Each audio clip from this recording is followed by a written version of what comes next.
Nadie le pide al catch más verdad que al teatro. En uno y en otro, lo que se espera es la mostración inteligible de situaciones morales que normalmente se mantienen secretas.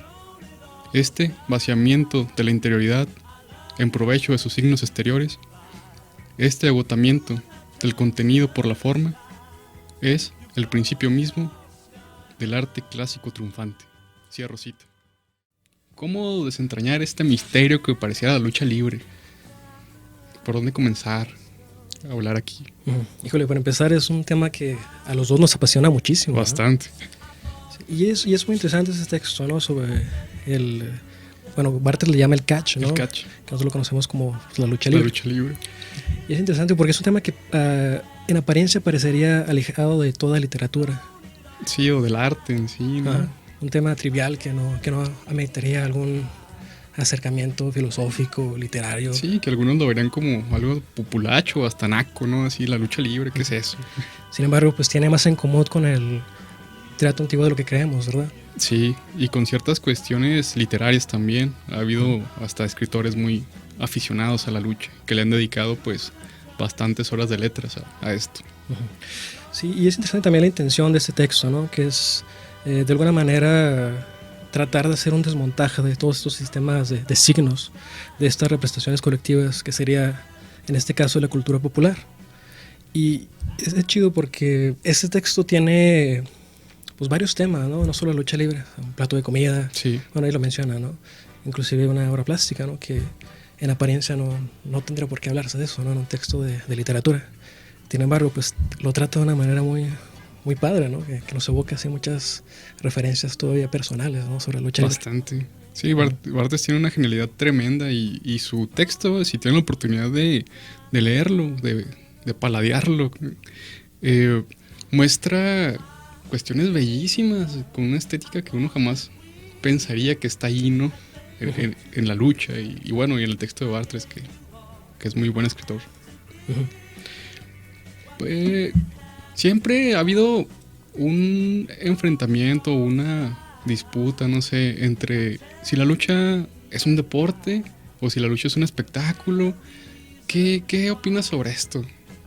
Sí, es curioso, ¿no? Y precisamente es con lo que abre Barthes, ¿no? Esa inquietud de que siempre se le ha reclamado, ¿no? A la lucha libre, que es el deporte noble, el deporte falseado. Sin embargo, pues no... Barthes nos habla de cómo esa crítica no viene al caso, ¿no? O sea, lo que se trata de la lucha libre es de un espectáculo. Exacto, incluso hace ciertas diferenciación entre deporte y espectáculo y cita varias cuestiones. Incluso menciona, ¿no? que a diferencia del box, pues en la lucha no tiene caso que se hagan apuestas. Exacto. ¿Por qué? Porque el box es un deporte, el cual implica, al menos en el sentido del box, una demostración, en tanto la superioridad de uno frente al otro. Y la historia se va construyendo frente al espectador en ese momento, en tanto que en la lucha es una representación. Una representación la cual lo único que importa es el momento. Sí. El momento, lo que está pasando justo ahí. No importa ni la creencia, ni nada más que lo que se ve. Y siempre nos remite al exceso y al desborde, ¿no? Sí, eso también es genial. O sea, si bien también el box podría ser un espectáculo, sí, pues la lucha libre es el espectáculo del desborde, ¿no? Y de un desborde total. Exacto. Total, llevado al límite, pero al límite de sano, se podría decir. Si algún límite sano, ahí está la lucha, ¿no? ¿Qué más podríamos resaltar dentro de esta dicotomía deporte-espectáculo respecto al texto de Barthes? Bueno, primero, antes de pasar a eso, creo que sería importante mencionar, ¿no? De cómo pues la lucha libre pues no importa realmente que sea o no auténtica la pasión, ¿no? Así es. Aquí lo que se busca es la imagen de la pasión. Sí. Y por eso habíamos mencionado al principio, ¿no? De que tiene mucho que ver con el teatro antiguo, ¿no? O sea, en el teatro antiguo, cuando vamos a ver quizás una función de tragedia griega como Sófocles, nosotros no podemos ver el sufrimiento real, ¿no? Sino la imitación del sufrimiento, la evocación del sufrimiento. Y esto mismo pasa en la lucha libre, ¿no? Sí, Barthes dice, ¿no? No importa la pasión en sí, sino la imagen de la pasión. Es lo que busca el espectador, esa representación. También decía, ¿no? No al público no le interesa o no quiere que exista daño en el luchador, un daño real. Lo que le interesa es que la imagen que hay sobre el daño se cumpla, que se vea. También menciona algunas cuestiones, hace un comparativo, Bartres, sobre la lucha y el judo. ¿Nos podías contar qué dice al respecto? Sí. Bartres nos menciona cómo el judo, como deporte olímpico, no siempre alcanza esta plenitud del significante, el que casi siempre se logra la lucha libre, ¿no? O que busca la lucha libre.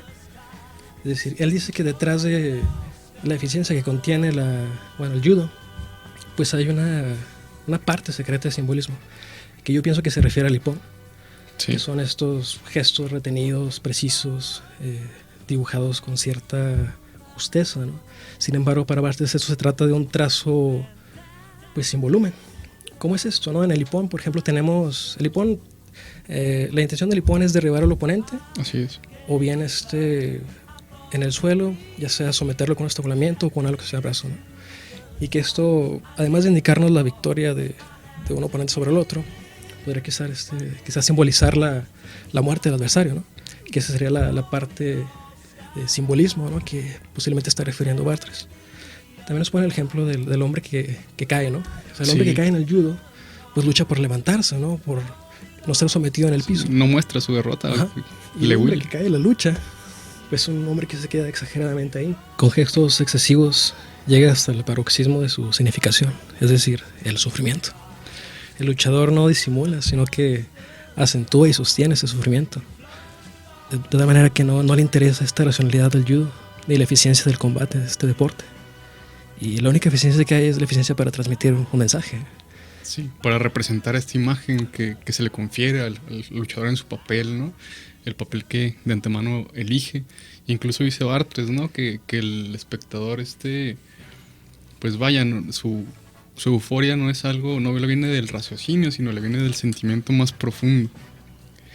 En esto de la lucha o del catch, hay unas leyes escritas y otras que menciona Bartres de un modo muy poético, unas que no, unas leyes no escritas del catch o de la lucha. Esto implica que dentro del catch hay cierta legalidad o ilegalidad, o sea, hay maldad y justicia.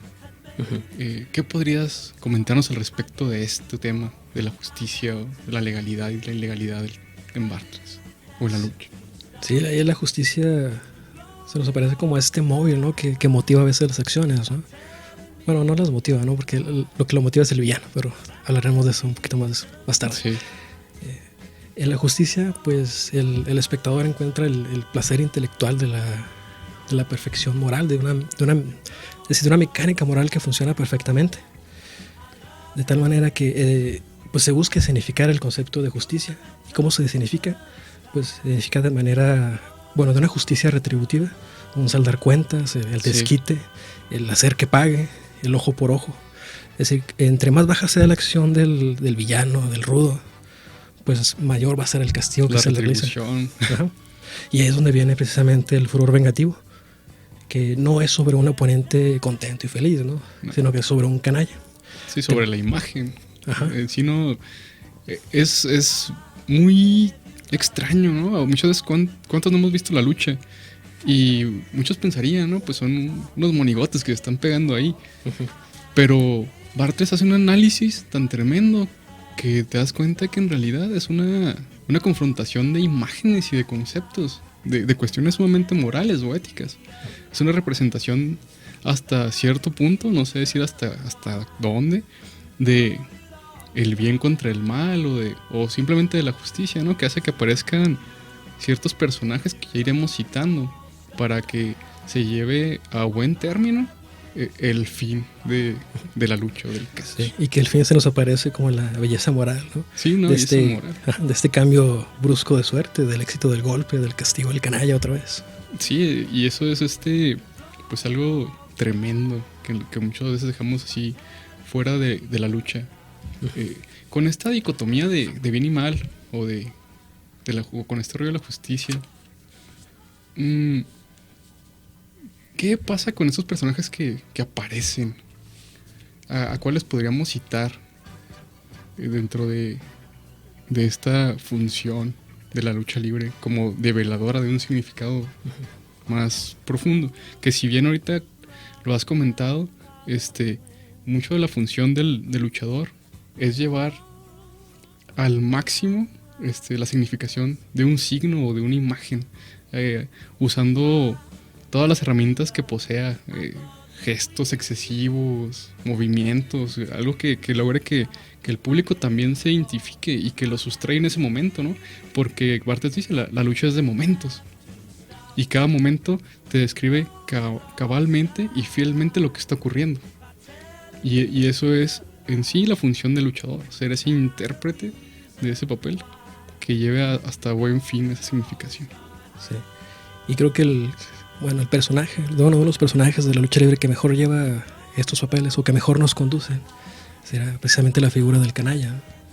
Y aquí el canalla se nos presenta como el inestable a las reglas, el que solo les obedece cuando le conviene, el que también tiene el que tiene esas posibilidades de halagar el poder de indignación del público, de proporcionarnos estas mímicas, ¿no?, descaradas, que nos hacen enojar, ¿no?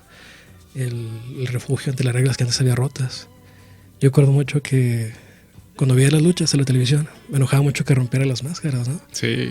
Y me cuenta, pues este era un verdadero rudo, ¿no? Un verdadero canalla. Sí, porque despojaba pues de toda identidad al otro, a su contrincante, y humillaba esa identidad. Y eso pues obviamente, pues como lo cita Bartes en su libro, en su texto, ¿no? Es lo que hace que la gente pues se meta con el canalla, que sienta ir y venir de la tensión, del enfado. Que también, como lo dice, un luchador puede llegar a enfadarte o a caerte mal o todo eso, pero nunca te va a decepcionar. Exactamente. Nunca te va a decepcionar. ¿Por qué? Porque cumple su papel. Si logró que te enfadaras, si logró que te sintieras incómodo, logró su cometido. Sí, y pues el canalla, ¿no? Como la imagen desde la lealtad, como la significación de la bajeza, sí, de la villanía. Pues no hay mayor placer, ¿no?, que ver al canalla, ¿no?, finalmente vencido, ¿no? Es esta imagen del malo derrotado. Sí, pues es por lo mismo esta noción de justicia que se maneja en el juego de la lucha. El canalla es sumamente importante, porque a través de él es como se logra esta belleza moral, esta retribución. Sin el canalla, pues ahora sí que no habría lucha. Sí, no tendría sentido, ¿no? No tendría ningún sentido. Uno tiene que entender a qué vienen estos golpes, ¿no? Sí, y eso también se menciona ahí. O sea, si un golpe se da, el espectador tiene que saber por qué se dio, entenderlo. Uh-huh. La lucha es casi que de facto, exacto. Totalmente acto. En cuanto a esto del canalla, se menciona también, y en cuanto también a la significación, que el primer acercamiento que uno como espectador tiene hacia la lucha es la aparición del luchador, esta visión que nos presenta su cuerpo. ¿Qué opinas tú de esto de Bartres? Es muy interesante, ¿no? Cómo el cuerpo, ¿no?, además base de la imagen, ¿no?, nos abre como a las posibilidades del villano, ¿no? Es decir, que mediante la imagen inicial que nos construimos ahí mismo en el ring, pues esto de alguna manera nos devela la esencia del personaje, ¿no? Sí. El físico se aparece de una manera pues ya acabada, ¿no?, concluyente, a tal manera que pregona con su traje y sus actitudes el contenido futuro de los papeles que va a desarrollar dentro de la lucha. Y eso está bien tremendo. Él dice, ¿no?, el cuerpo es el signo base del que parte la actuación o la representación. Ya tú ves a un luchador y ya sabes qué esperar. Y él va a cumplir eso porque es su función, cumplir lo que el espectador está esperando de él. Uh-huh. Lo que en sí el signo le está demandando en su actuación. Y eso también es bellísimo de parte de Bartres que lo cite así, ¿no? Digo, uno podría ver la lucha y pues unos trogladitas ahí pegándose o por el estilo, ¿no? ¿Qué sentido tiene eso? Es espectáculo para nacos, etcétera. Sí. De vecindad, no sé, es muy desvalorada la lucha libre. Sí. Muy desvalorada.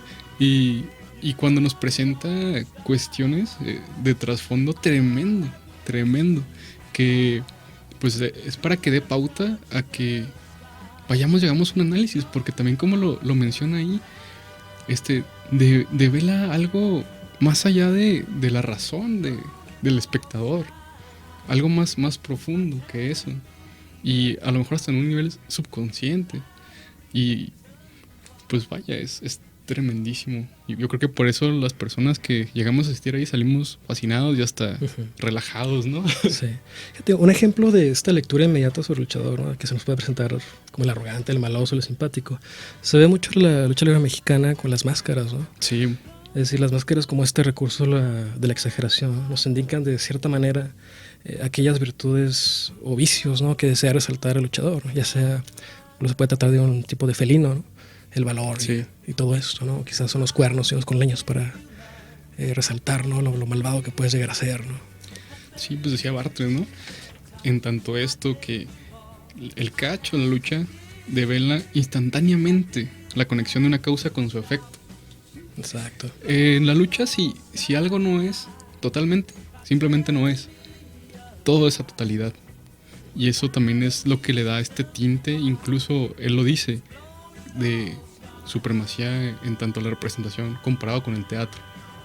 Una representación que no necesita ni de adornos en tanto a la expresión, ni de más cosas que la resalten. La simple gesticulación y la actuación del luchador permite esta conexión total. Menciona también en tanto este tipo de conexión semiótica, no sé cómo llamarlo, entre signo y significado, que la imagen o la iconografía que nos muestra la lucha es totalmente clara, está libre de ambigüedad. Sí, eso me fascina, ¿no? De que todos estos significantes se van esclareciendo y forman un espectáculo inteligible, ¿no? No hay duda de lo que estamos viendo, no hay duda ninguna duda de que se han infringido reglas, de que se ha golpeado a este tipo. Exacto. Sí, o sea, podemos entender perfectamente, ¿no? A continuación quisiera leerles una cita de Bartres que parece que engloba mucho de lo que acabamos de decir. Abro cita. El catch simula un conocimiento ideal de las cosas, la euforia de los hombres, elevados por un tiempo fuera de la ambigüedad de las situaciones cotidianas e instalados en la visión panorámica de una naturaleza unívoca, donde los signos, al fin, corresponderán a las causas, sin obstáculos, sin fuga y sin contradicción. Aquí, como también ahorita dijimos que había como una especie de retribución moral en la lucha, creo que Bartres también le hace honor a una retribución semiótica o lingüística en cuanto al signo y la imagen. En tanto, este tipo de mitologías que maneja Bartres sobre el bien y el mal, o la justicia y la maldad, ¿crees que en la lucha mexicana, aquí en nuestro contexto, también se aplique esto? Yo creo que se aplicaba, ¿no? Se aplicaba en la lucha de la época de oro. Y eso es muy interesante, ¿no? Que estemos hablando de un autor francés de los 50s. Fíjate, el primer acercamiento de la lucha libre mexicana fue en 1863 con la intervención francesa. Y es curioso porque esto nos habla de pues, la influencia barroca del México francesado. Sí, ¿no? Así es. Porque obviamente porque estamos avanzando unos cuantos años, ¿no? Hasta los años 30 con la Empresa Mundial de Lucha Libre, ahora el Consejo Mundial de Lucha Libre. Consejo. Sí. Fíjate, a partir, bueno, esto que mencionabas sobre la mitología, ¿no? El mito moderno de la lucha libre como el bien y el mal. Carlos Monsiváis, él comenta de cómo, bueno, ¿por qué esto ya no funciona, no? Él decía de una manera así muy graciosa, ¿no? De cómo el pueblo de alguna manera se impacientaba al no verse morir. Sí. Sí, es bien tremendo también eso, Monsiváis. Y quería averiguar, ¿no? ¿Qué era lo que le reservaba a aquellos malvados, ¿no? ¿Qué iba a ocurrir ahí? Sí, con la justicia divina del más allá, ¿no? Porque aquí era donde sí importaban precisamente las peleas entre los técnicos, ¿no? Porque no solo era una batalla entre ellos, ¿no? Era una batalla también por el alma del espectador. Dios, está bien tremendo. De hecho, ya la traslación, ¿no? Que se hace aquí en el contexto mexicano ya es rudos y técnicos. Ya se extrapola esto. También menciona Monsiváis, me parece, o al menos en este libro del que sacas la cita, algo que dice el perro guayo, que también demarca mucho la situación del luchador, quizás no dentro del ring, pero que finalmente también lo forma y creo que puede ayudarle a tomar postura, que decía el perro guayo, ¿no? Yo duré 14 años de lucha amateur, pero empecé porque tenía mucha hambre. Eso está tremendo, ¿no? Y pues volviendo un poquito a Bartres, en ese tenor, que él decía que la verdadera lucha se daba regularmente en escenarios que se consideran como de segunda, porque hay esta cercanía, ¿no? con la gente, esta autenticidad de la que siempre está buscando la lucha. Sí. ¿Podrías contarnos alguna otra anécdota sobre la lucha aquí mexicana? Sí, es curioso cómo la lucha y ahora la vemos muy ligada a lo mexicano, ¿no? Sí. Ya nos extraña que pues autores mexicanos, ¿no?, hablen sobre la lucha libre. Fíjate, Carlos Monsiváis era un gran coleccionista de programas viejos de lucha libre. Un historiador y también coleccionista de lucha libre, Cristian Simet, decía que él a veces se lo topaba, ¿no?, ganándole programas de lucha libre. Sí, que luego ya también está ese, pues, fenómeno, ¿no?, de los coleccionistas, sí, de cosas de lucha. Sí, fíjate, llegó tanto Carlos Monsiváis a involucrarse con ese tema de la lucha, que por ahí tiene creo que un reportaje de la televisión española, donde, bueno, después de unos entrevistas con unos luchadores, él traía puesta la máscara del fantasma. Y antes de quitarse, él decía que él traía máscara para que no se le escuchara las impropiedades y barbarismos que decía el Arena, ¿no? Él, como estudioso de la lengua, veía eso de manera muy mala, ¿no? No, es que es tremendo también. Ahí se nota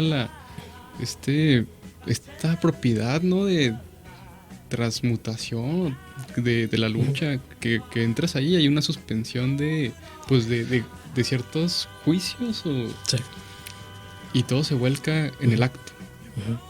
Sí, fíjate, me acordé de otra anécdota de José Emilio Pacheco. José Emilio Pacheco le atribuye su interés a la filosofía debido a la lucha libre.